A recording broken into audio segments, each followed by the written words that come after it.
Hello, how are you today? Thanks for joining us. Thanks for having us. Thank you so Great. much. Well, I'll get right to the questions. Doctor, what is neurofibromatosis type 1? Thanks for that question. It's a really rare genetic condition, but it's actually more common than we think. NF1 is a genetic change that occurs in a gene called neurofibromin, and it can lead to the development of skin changes, small tumors underneath the skin, and larger tumors known as plexiform neurofibromas.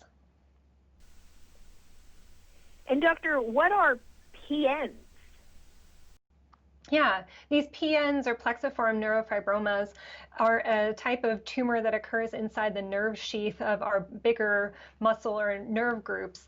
And this occurs in about 30 to 50% of children who have NF1. So it's a relatively common finding, and it may be one of the first signs for a family that their child has NF1. Doctor, what are the symptoms parents should look for NF1 and PNs? What a great question. And it's not always obvious, and that's why we're here with AstraZeneca today to raise awareness on what you should be looking for. One of the main things that parents will notice is that their child has more birthmarks than you would typically expect. As time goes on, sometimes they develop eye changes or other spots or dots in different parts of the body. But for some families, really, it's the development of this plexiform neurofibroma that's the first sign that something is up with their child. And that's what Rainie's story is all about. Okay, and so for the caregiver, can you explain the NF1 PN symptoms that you first noticed? Sure. So our son was 5 years old in 2011 when we were at a family vacation at the beach, and we noticed he had swelling on the left side of his neck. He had an annual checkup with his pediatrician in a few weeks, and so we decided to address it there. And so children get infections, and so he was prescribed an antibiotic thinking that his lymph node was reacting to some unknown infection in his body.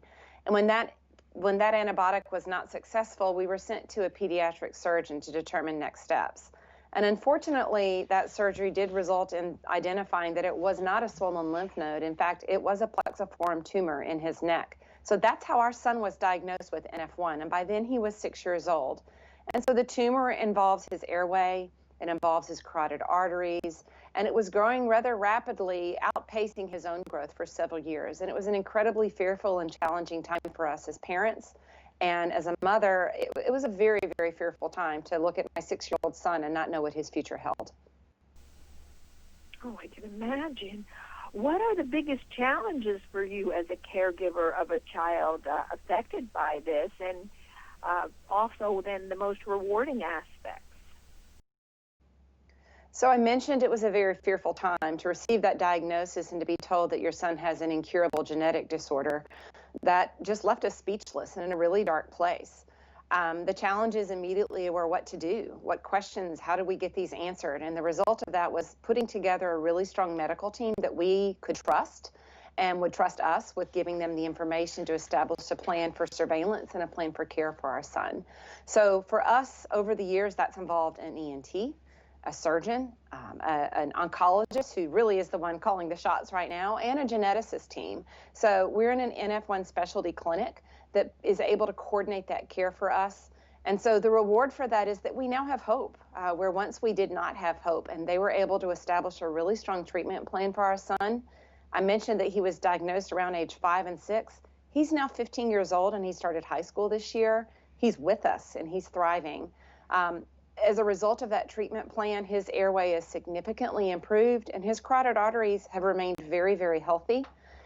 He was once very disfigured and kids asked questions, what's wrong with your neck? None of those questions happen anymore because you can't even tell what's wrong with his neck anymore. So the reward is that we have hope and that our son is thriving, and it appears to be that way for the foreseeable future. And that just leaves us speechless. We're in a really good place with our son now. Doctor, why is early diagnosis of NF1 and PNs and a treatment plan so very important? With all the changes that are happening nowadays with COVID and people sometimes feeling disconnected from their medical team or uncertain about accessing medical care, it's really important to have a plan worked out with your treatment team well ahead of time. Sometimes telemedicine is an option. Other times a good old phone call is your next best step. And for families that are looking for more information on how to have these conversations and connect with their medical team, I would recommend the website nf1andpninfo.com. Thank you so much. I appreciate both of your time. Thanks for having us. Thank you so much. Take care.